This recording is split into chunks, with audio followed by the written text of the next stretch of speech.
lovely tribe? It's your girl, Michelle Jones here. Again, I know it has been forever since I've made a video, and definitely forever since I have made a demonology video, but today we are going to go ahead and go forward with our demonology series.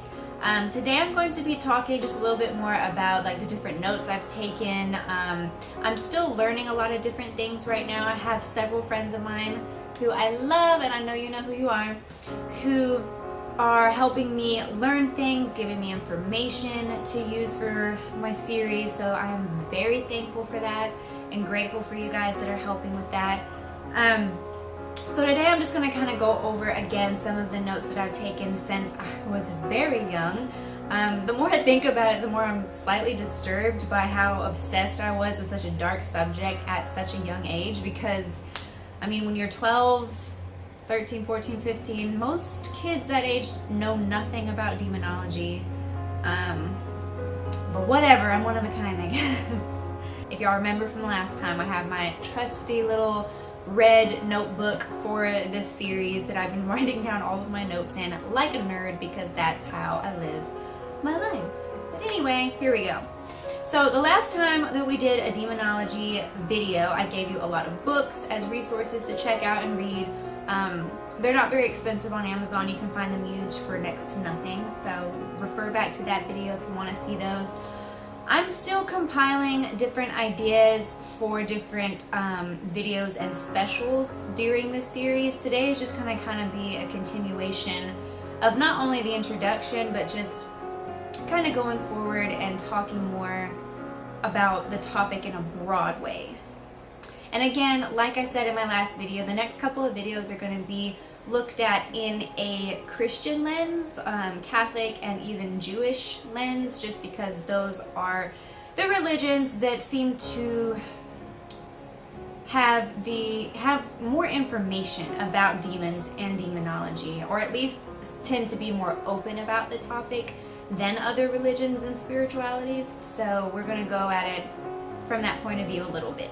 So I'm not trying to discourage any of you, because there are plenty of different religions and spiritualities that view demons as negative. Some even view them as good or neutral spirits, but we'll talk about that later. So to dive right in, I know that I've already said this in previous episodes. I'm not entirely sure which episode I said this in, because I mean, the entire month of October was a blur.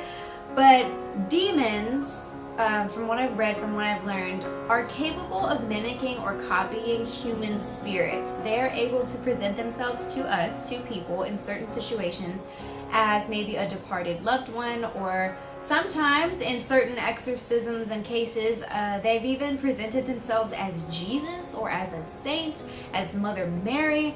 But the thing to remember about demons is they can never fully mimic a human, because they're inhuman. They never were human, right? So if you view a human spirit and you have any suspicions at all that it could be something darker, just remember to be observational. Now, I have never once seen a full-bodied apparition of a human spirit or inhuman spirit, so I can't exactly speak from experience on this case, but from the people who have dealt with these things, from the exorcists themselves who have seen certain things, what I have noticed is that like demons can present themselves to a family or to people in a home that they are infesting as a dearly departed loved one or as a human spirit. But the thing is, there's always something off about how they appear. Maybe they constantly appear with absolutely no legs. Maybe their face seems kind of distorted. There's something off about the appearance. They don't look fully human. And I know that like a ghost or a spirit is not going to look fully human anyway, because hello, it's a spirit, not a human or not a person. But just be observational if you do ever come across an incident where you do see what appears to be a full-bodied apparition. Try to stay calm. I know it would be like next to impossible to stay calm if that's the first time that that's ever happened to you. But just try to be observational in that moment, because I mean, I'm not trying to make it seem like every human spirit in the world is actually a demon in disguise. Demons, I feel, are actually very rare. I mean, it's a weird thing to discuss, because on the one hand, I believe that demons have the ability to potentially be everywhere that we are, but at the same time, I feel that they can't really influence this world and us as much as like movies and the media would sometimes make it seem, if that makes sense. But yes, demons can apparently mimic human spirits, but there's going to be something off about that. And there was one case that I read about. I don't exactly remember which case it was. It was in one of those books that I referenced you guys to. There was a case where the demon would appear as a Jesus-like figure, but whenever the exorcist would ask the figure to say, "I love God," or to speak, it couldn't, because it's a long-running not necessarily myth, but part of demonology that a lot of people agree on is that if a demon is materializing in some kind of holy form to try and confuse or trick us, they're not actually able to speak through the mouths of holy beings. So if a demon is appearing as some kind of saint, as Mother Mary, as Jesus, or some kind of holy figure, they supposedly are not able to actually open their mouth and speak through that image.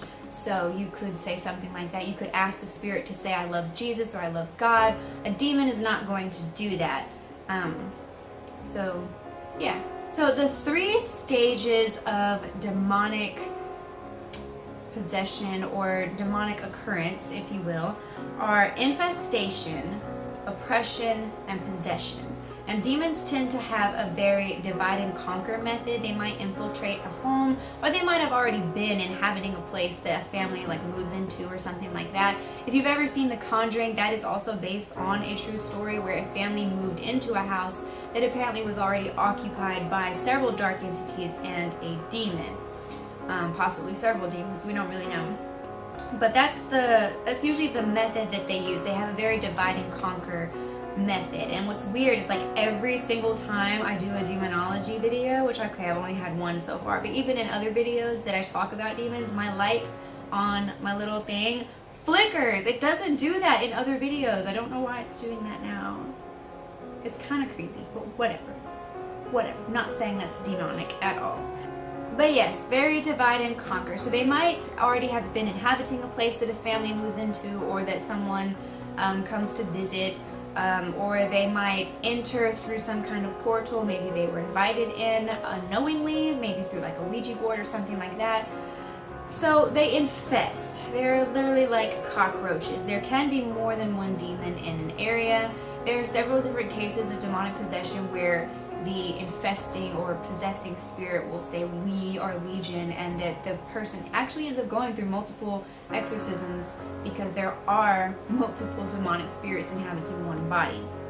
How does that happen? Don't know. How would I know that? Is that real? I don't know. Again, that's just speculation. Again, that's just reading and learning from people who have actually been there and witnessed these things. I have never witnessed these things personally. But several cases and stories that I have heard of, and several of the cases and stories that have been turned into modern day Hollywood movies, for instance, Annabelle, for instance, The Conjuring, The Exorcist, things like that. There is okay, let's just start here. There's the infestation period where it could just be little things, right? It could just be like little knocking noises. It could just be like the weird feeling. But when the divide and conquer method comes in, what usually happens is the demonic entity or entities will pick an individual. Now the end goal is of course to gain access to that individual through possession and actually inhabiting that person.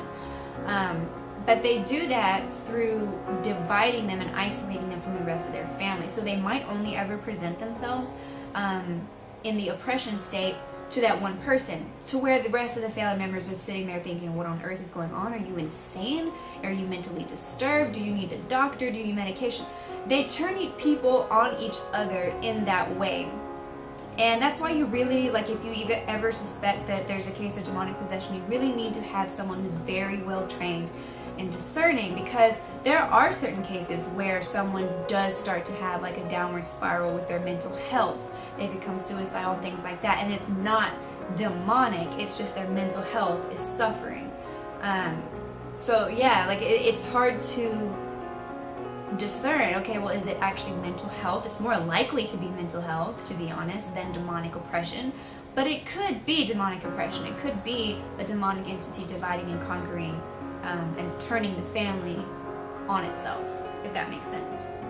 So we have infestation, which is just the little things. It's the little buildup. It's just that overall feeling of just something's not right. Darkness, things that could be easily blamed on, maybe I'm just depressed, maybe I'm just seeing things, maybe I'm just not sleeping well. You know, infestation is very subtle. Most people don't even recognize when their home is being infested by demonic entities. But then oppression happens, and oppression is like not calm. It's not calm at all, but it is kind of like the calm before the big storm. It is where the demonic entity or entities really focus and hone in their physical attacks and mental and spiritual attacks on the individual that they are trying to break down and gain access to.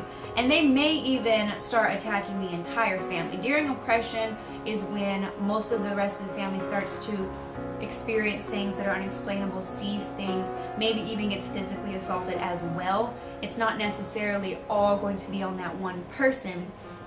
During oppression is where things are not explainable anymore. It's that point where you can't just explain away the incidences, the occurrences that are taking place in your home.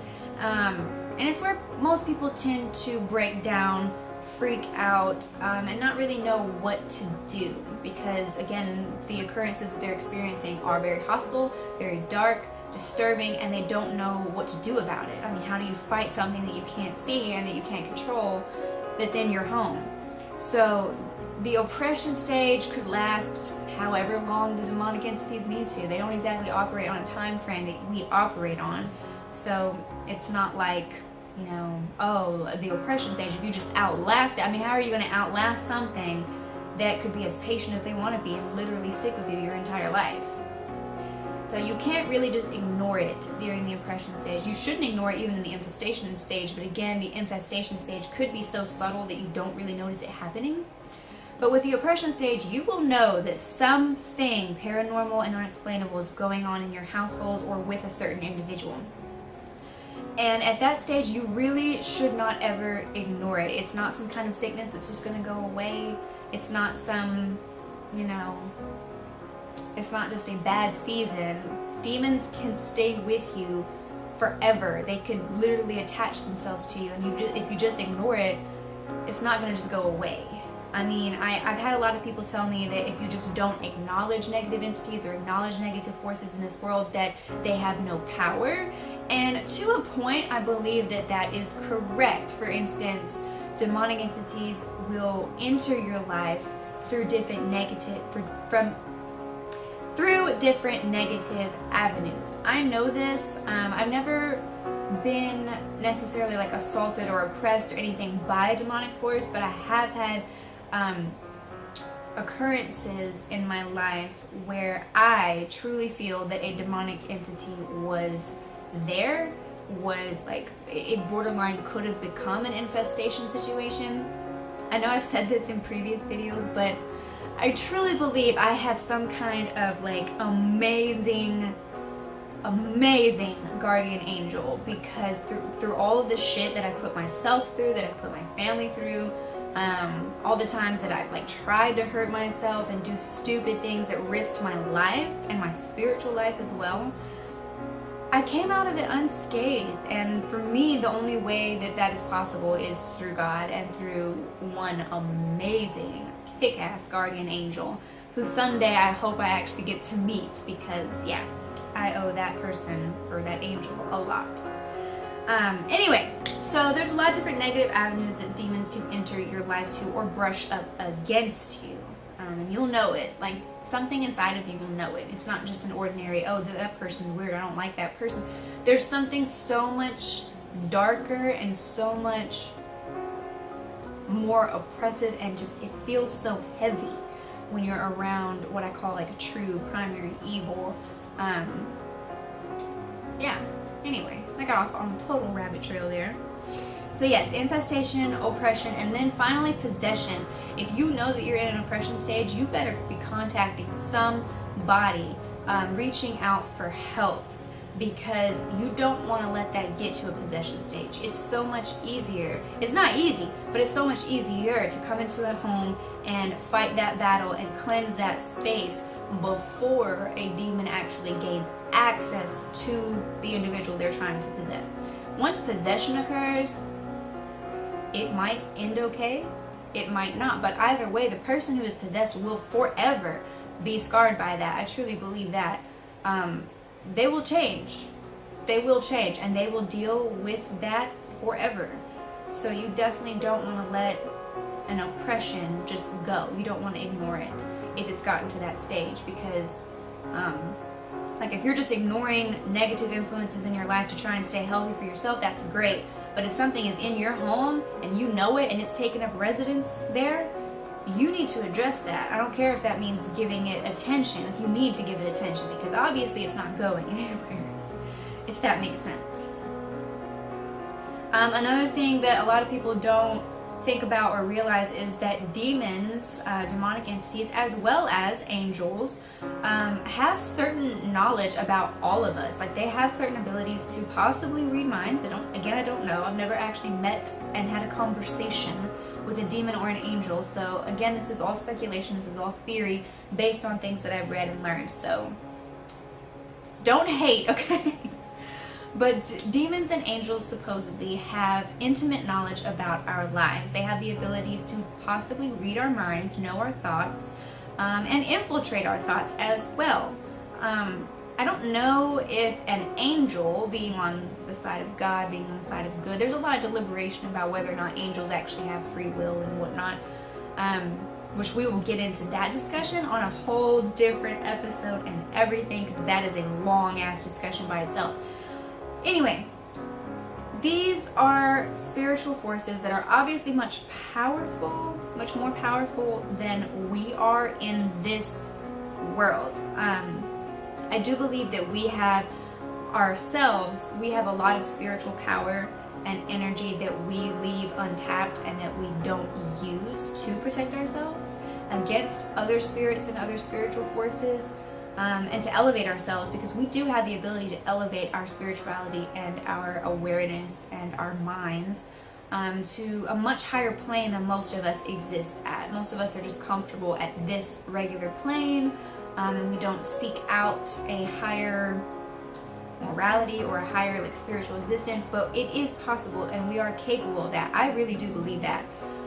We are very capable of being just as powerful and more powerful than demons and angels ourselves. But again, we leave a lot of our spiritual abilities and awareness and knowledge untapped for one reason or another, right? So there's that.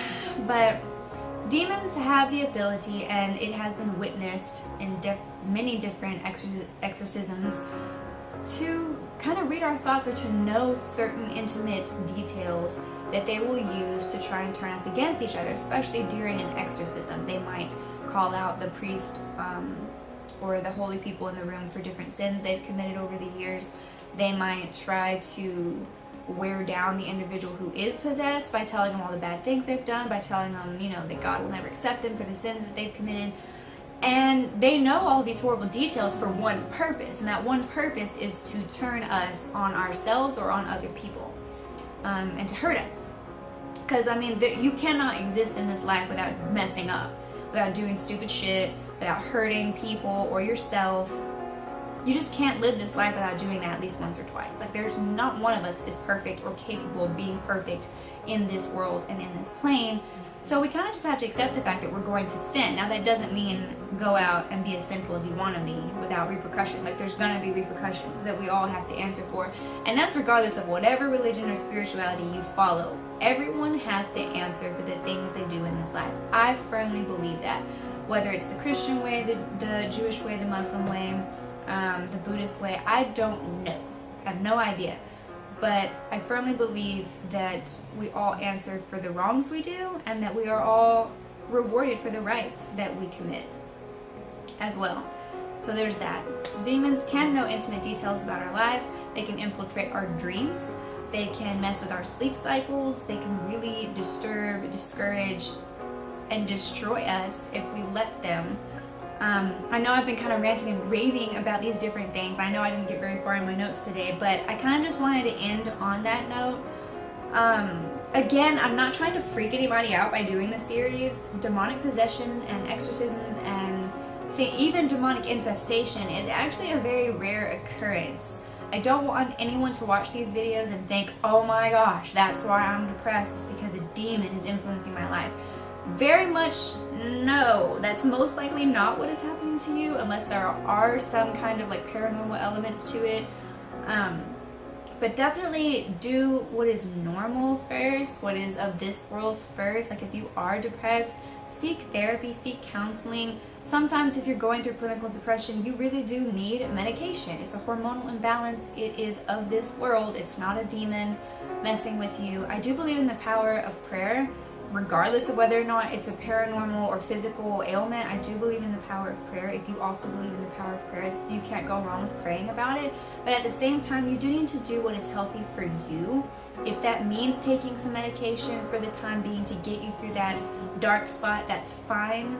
I do caution everyone. I used to be a substance abuse counselor, so I do caution you to not be too dependent on medication to help you through things. A lot of it is strengthening your mind as well. So I encourage you, if you are going through a very dark time in your life, first off, don't blame it on demons right away, because it's most likely not a demon, unless you're seeing like specific paranormal things going on around you as well that are unexplainable. Then definitely seek help. But seek help in a regular way too, like counseling, therapy. Get out of the house. Go hang out with friends and positive peers that can help lighten the mood. Do not, because I'm so guilty of this. When I get depressed, I like to just hole up at home and just be miserable by myself. Don't do that, because your mind can be your worst enemy. And yes, in some situations, the demonic world can influence your mind to basically turn on yourself, and that's how people end up suicidal. That's how people end up hating themselves and hurting themselves. So just be aware of all of that. If any of you guys are going through a dark time in your life, please don't hesitate to reach out to me. I'm not a counselor. I'm not going to be able to prescribe you any medications or anything like that, but I do have really good listening ears. And I do care about every single one of you and what you're going through. And if you ever feel like you are absolutely alone in your situation, please just remember that you are not alone. That's the biggest lie that the world and the devil and the demons will try to tell you, is that you are alone and that you deserve to be alone, and you do not. You do not deserve to go through whatever you're going through by yourself. And even though I can't like reach through the screen and hug all of you, I would if I could. So just don't hesitate to reach out to people and ask for help, or ask just to listen and vent if you need to, rage if you need to. Like, there's nothing any of you could say to me that's gonna freak me out. But if you're just going through a dark time in your life, I'm here for you. I love each and every one of you. Y'all are my tribe. I definitely mean that when I say that. I don't just call us a tribe for no reason. I know there's just a few of you that watch my videos, but I love every single one of you, and I want you guys to be in a good place. And even if you're not, it's okay.